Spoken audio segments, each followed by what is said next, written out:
आज हम लोग वेक्टर के कुछ क्वेश्चंस को देखते हैं। फिर वेक्टर के सीरीज में है और आज हम फिर क्वेश्चन नंबर 1 से स्टार्ट करते हैं। यानी चैप्टर वाइज तो नहीं है, लेकिन हमने पहले बार भी 10 क्वेश्चन दिया था, दूसरे बार 5 क्वेश्चन दिया था। आज कोशिश करते हैं कि आपका परीक्षा लेवल का सब क्वेश्चन हो और 5 क्वेश्चन आज हम फिर देखते हैं। एक क्वेश्चन है, आप देखेंगे यदि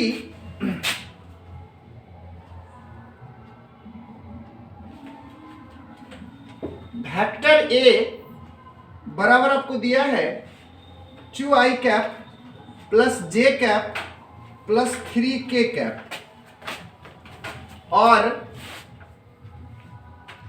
वेक्टर बी बराबर है 3i cap plus 5j cap minus 2k cap, तो vector A cross vector B का मैग्नीट्यूड ज्ञात करना है। ज्ञात करें। चलिए, अच्छा क्वेश्चन है, इसको थोड़ा ध्यान से देखा जाए। सबसे पहले इसका मैग्नीट्यूड कैसे ज्ञात करेंगे, तो हम vector A cross vector B सबसे पहले निकाल लेंगे। वेक्टर ए मालूम है और वेक्टर बी मालूम है ना, तो सबसे पहले इसका क्रॉस निकाल लेंगे, देन उसका मैग्नीट्यूड निकालेंगे। चलिए, क्रॉस कैसे निकालते हैं, तो सबसे पहले देखा जाए सॉल्यूशन में vector A cross vector B निकालते हैं, तो आप लिख दो यहां पे आई कैप जे कैप और के कैप। बाकी वेक्टर ए का लिखिए, 2 यहां पे है, 2 लिख दीजिए, 1 लिख दीजिए और यहां पे 3 लिख दीजिए। यहां से आइए 3 लिखिए, 5 लिखिए और -2 लिखिए। इतना कर देंगे हम। एक क्वेश्चन रहता है वेक्टर में, क्वेश्चन आसान रहेगा, ज्यादा बड़ा क्वेश्चन नहीं रहता है, छोटा छोटा क्वेश्चन रहेगा। इसको थोड़ा ध्यान से देखिए। अब क्रॉस कैसे करते हैं तो आपको पता है। चलिए, आई को लिखते हैं डिटरमिनेंट की तरह, इसको हल कर लेते हैं। ये डिलीट क्या बचता है -2, फिर यहां से क्या हो जाएगा -5 तिया का 15, एक प्लस लिए हैं तो एक क्या लेंगे माइनस लेंगे। फिर यहां से आप देखिए जे लेंगे, जे को डिलीट कीजिए इसके सामने से ऐसे, तो फिर क्या हो जाएगा 2 दूनी का 4, -4 -3 तिया का 9, फिर प्लस करेंगे। देखिए के लेते हैं, ठीक है। अब देखिए इसको डिलीट करते हैं तो यहां 5 दूनी का 10, माइनस हो जाएगा 3 एकम 3, ये माइनस कितना हो जाएगा 15 2 17 I cap minus minus plus 9 4 13 -13 minus minus हो जाएगा +13। यहां लिखा जाए +13 जे कैप प्लस 10 में से 3 घटा दो 7 के कैप हो जाएगा। ठीक है, अगर ये आप कर लिए, कभी कभी गुना करने ही पूछता है, लेकिन अगर इतना होने के बाद अगर आपको इसका मैग्नीट्यूड पूछा जा रहा है तो vector A cross vector B का मैग्नीट्यूड निकाल लीजिए। मैग्नीट्यूड निकालने का तरीका तो आपको पता है। यहां लिखेंगे -17 का स्क्वायर कर लेंगे, फिर 13 का स्क्वायर कर लेंगे, फिर 7 का स्क्वायर कर लेंगे। चलिए, कितना होगा, 17 को 17 से गुना करेंगे तो 289 289, 13 गुना 13 करोगे 169 और 7 7 49। टोटल को जोड़कर देखिए कितना होता है 9 9 18 9 27 के साथ बाकी कितना रहेगा आपका 2 4 2 6 6 12, अब 12 और 8 12 8 20 का सुनना बाकी 2 2 1 3 3 2 5 507। यही आपका रिजल्ट आया। 2 नंबर का क्वेश्चन ज्यादा से ज्यादा पूछता है, इसलिए आप इसको देखिए। चलिए, आगे का एक क्वेश्चन दूसरा देखते हैं।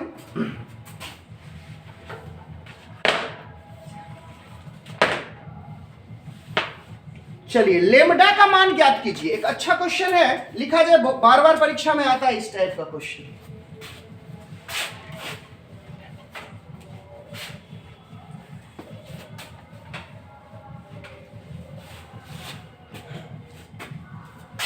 दूसरा क्वेश्चन, लेमडा का मान निकालें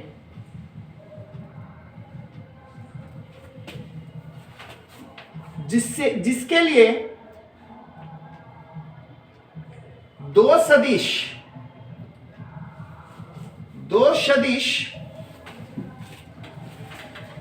2i cap 3j cap minus k cap एवं minus 4i cap minus 6j cap plus lambda k cap कहता है पहला समांतर हो और दूसरा लंब हो। दो बात इसमें दिया गया है, एक समांतर और दूसरा लंब हो। दो कंडीशन जानिए। समांतर में आपने जाना है कि अगर vector a cross vector b बराबर 0 हो जाए तो vector a cross vector b 0 हो जाएगा तो vector a parallel vector b हो जाएगा। समांतर में क्या करेंगे, vector a cross vector b क्या होता है आपका 0 होता है। अगर डॉट में करोगे ना vector a dot vector b बराबर 0 तब vector a is perpendicular to vector b। याद रखो बाबा ये सब चीज, दोनों में से कभी कभी ऑब्जेक्टिव में ये काम देने वाला है। तो सबसे पहला बात है, पहला क्वेश्चन हल करते हैं हम। पहला के लिए क्या कह रहा है जरा से ध्यान से देखिए। तो सबसे पहले दोनों वेक्टर को आप लिख लीजिए, एक बार लेट कर लीजिए। लेट वेक्टर a बराबर 2i cap plus 3j cap minus k cap and vector b बराबर minus 4i cap minus 6j cap plus lambda k cap. ये आपको दिया गया है। अब सबसे पहला क्वेश्चन के लिए क्या करेंगे, समांतर है। समांतर जब हो, अगर समांतर होता है तो क्या करेंगे कि vector a cross vector b जो होगा ना क्या होगा 0 होगा। अगर दो वेक्टर समांतर होता है तो उस स्थिति में दोनों वेक्टर का क्रॉस क्या होगा 0 होगा। अब वेक्टर a को सबसे पहले क्या करो लिख लो भाई। क्रॉस लिखने का तो आपको तरीका अभी तुरंत मैंने सिखाया था। यहां पर आप i कैप लिखो, j कैप लिखो और k कैप लिखो। वेक्टर को लिख लो 2 3 माइनस 1, फिर बोलो तो माइनस 4 माइनस 6 और यहां पे लेमडा हो जाएगा और इसके बराबर क्या होता है 0 होता है। हल कर लीजिए, बहुत आसानी से हल होगा। आसान क्वेश्चन है। वेक्टर यहां से देख लो, i लिया ना तो इसको डिलीट कर दो, कितना होगा 3 लेमडा माइनस माइनस प्लस हो जाएगा 6 कम 6, यहां माइनस करो j लिख दो। अब क्या करोगे, इसको डिलीट करो, इसको डिलीट करो 2 लेमडा, फिर कितना हो जाएगा माइनस 4 हो जाएगा, प्लस करो तो यहां से k ले लो, इसको डिलीट करो, इसको डिलीट 6 चौक 6 दूनी 12 माइनस 12 माइनस माइनस प्लस 4 तिया 12। चलिए तो अब क्या हो जाएगा बराबर कितना 0। ये कितना हो जाएगा 3 लेमडा माइनस 6 आई कैप माइनस कितना हो जाएगा 2 लेमडा माइनस 4 जे कैप, ये कितना हो जाएगा प्लस 0 के कैप। अच्छा 0 वेक्टर को क्या लिख सकते हैं 0 आई कैप 0 जे कैप, फिर क्या लिख सकते हैं 0 के कैप। अब किसी से मान निकाल लो ना, यहां से मान निकाल लो। देखो तो इसको और इसको कंपैरिजन कर लो, इसका तो हो जाएगा 3 लेमडा माइनस 6 बराबर 0, यानी 3 लेमडा बराबर 6, लेमडा बराबर 3 दूनी का 6, 2 निकल गया लेमडा का मान। ठीक है, किस कंडीशन में जब समांतर हो। अब दूसरा पूछा जा रहा है कि जब लंब हो, दोनों वेक्टर परस्पर लंब हो, यानी लंब की स्थिति में जब लंब हो, जब लंब हो तब क्या करेंगे, तब करेंगे vector a dot vector b बराबर 0। यहां लिखिएगा vector a dot vector b बराबर 0। अब क्या करेंगे vector a dot vector b, तो वेक्टर a का मान रख लीजिए वही कहां से है 2i cap plus 3j cap minus k cap. अच्छा डॉट कर लो, b का वैल्यू कितना है minus 4i cap minus 6j cap plus lambda k cap, बराबर करना है आपको 0।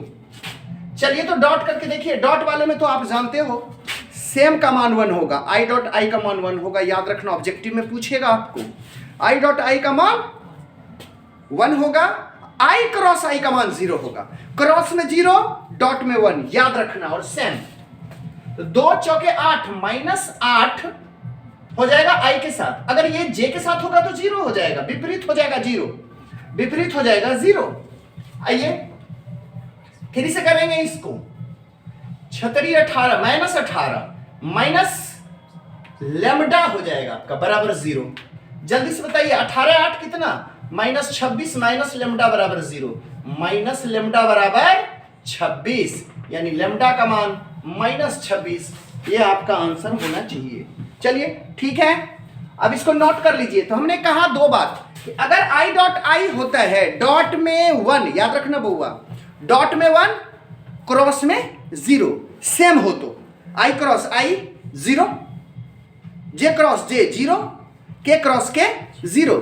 बट इसको क्या करो, डॉट में कर दो ना, आई डॉट आई तो 1, डॉट में 1 और क्रॉस में 0। चलिए तीसरा क्वेश्चन देखते हैं। छोटा क्वेश्चन ऑब्जेक्टिव टाइप में भी पूछेगा। देखो ये सब ऑब्जेक्टिव में भी कभी कभी पूछता है, आपको याद रखना है।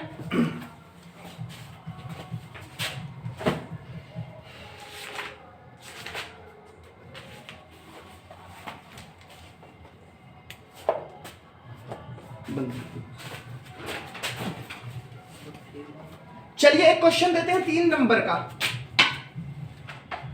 आई वेक्टर है ना, डॉट जे क्रॉस के plus J dot I cross के, फिर हो जाएगा प्लस के डॉट आई क्रॉस जे का मान निकालें। चलिए ये देखिए बहुत अच्छा क्वेश्चन है और इसमें लड़का फंसता है। आपको पता है क्रॉस वाले में हमने कहा था, जरा ध्यान देना, अगर हम यहां पे आई लिख देते हैं, यहां पे जे लिख देते हैं और यहां पे के लिख देते हैं, देखो वो घूम रहे हैं हम, ठीक है। तो आई क्रॉस आई कर दीजिए, सॉरी आई क्रॉस जे कर दीजिए तो के हो जाएगा।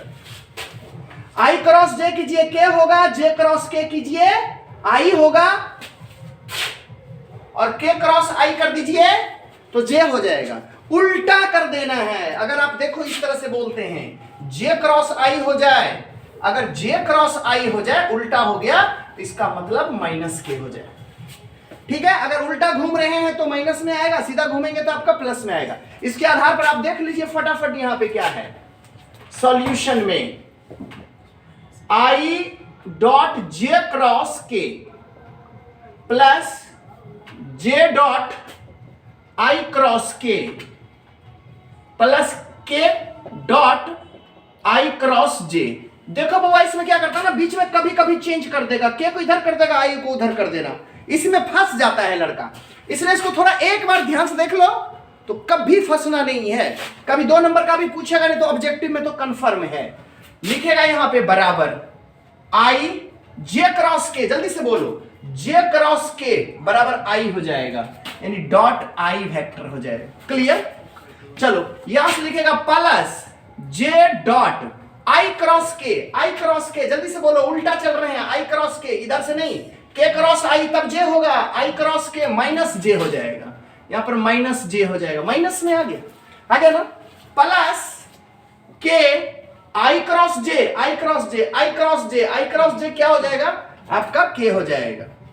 चलिए आई डॉट आई आपने अभी तुरंत पढ़ा था, डॉट में 1 होता है, आप इसको 1 लिख दो।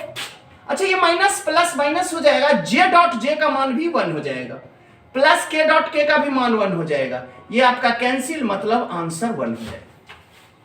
ठीक है, बहुत अच्छा क्वेश्चन है और ये क्वेश्चन कई बार परीक्षा में आया है। सपोज अगर यहां चेंज कर देता बउआ, इसको चेंज कर देता, के क्रॉस आई कर देता, तब तो ये जे डॉट जे हो जाता, तब तो ये भी 1, ये भी 1, ये भी 1, 3 आंसर आ जाता। तो ये बात समझना है और अच्छा क्वेश्चन है। चौथा क्वेश्चन देखा जाए। चौथा क्वेश्चन है कि यदि दो सदिश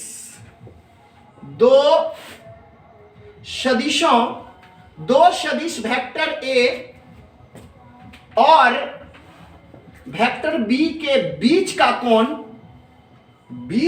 कोण थीटा है, तो vector A dot vector B का मैग्नीट्यूड बराबर vector A cross vector B का मैग्नीट्यूड, तब थीटा का मान निकालिए। अब इसको थीटा का मान कैसे निकालें? आपको दिया गया है, जो चीज दिया गया है उसको सॉल्यूशन में लिखिए। क्या दिया गया है? Vector A dot vector B का मैग्नीट्यूड बराबर vector A cross vector B का मैग्नीट्यूड। दोनों का मैग्नीट्यूड का मतलब क्या है? निगेटिव का झंझट इसमें नहीं है। आप यहां लिख सकते हो vector A dot vector B, तो इसका क्या फॉर्मूला होता है मालूम है?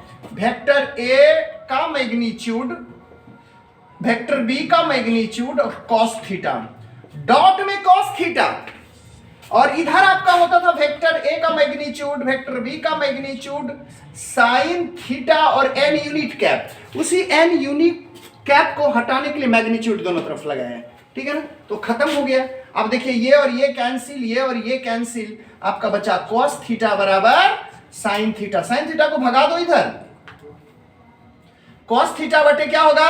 साइन थीटा बराबर 1। अब कोणीय गुना करो, कॉस बटे साइन हो जाएगा कॉट थीटा बराबर 1। यानी बताओ कॉट कितना का मान 1 होता है? कॉट थीटा बराबर कॉट पाई बाय 4 का, कॉट पाई बाय 4 का, कॉट कॉट कैंसिल, थीटा का मान पाई बाय 4। ये आपका आंसर आ गया। तो इसको आप 2 नंबर में भी आता है और फिर इसको 1 नंबर में भी बना सकते हैं। चलिए एक क्वेश्चन और देखते हैं, 5 नंबर।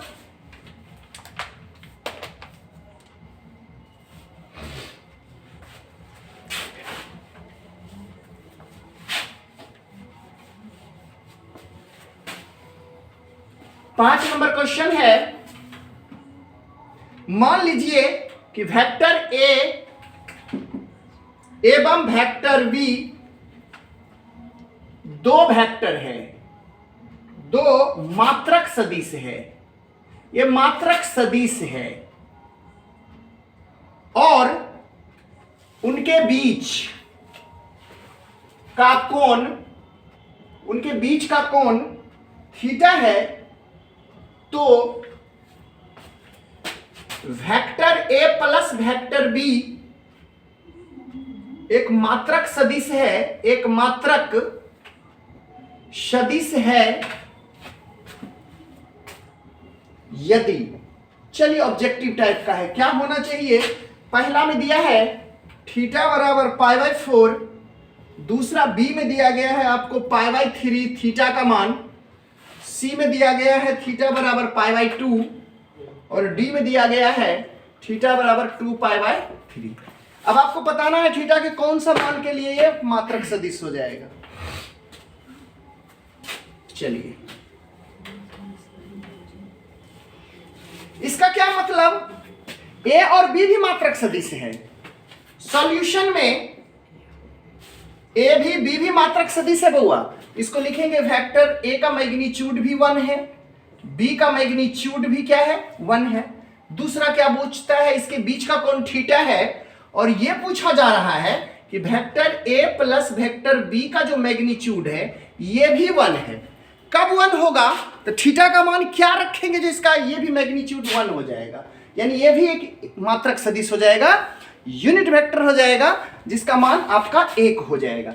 अब जरा से आप देखिए इसको क्या करते हैं हम लोग, एक काम यहां से करते हैं, दोनों तरफ स्क्वायर कर देते हैं। Vector A plus vector B के मैग्नीट्यूड का स्क्वायर बराबर 1 का square.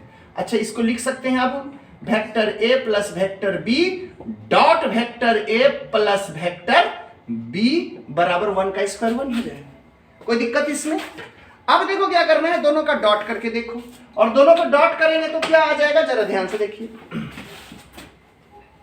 Vector A dot vector A plus vector A dot vector B plus क्या होगा, vector B dot vector A plus हो जाएगा vector B dot vector B बराबर 1।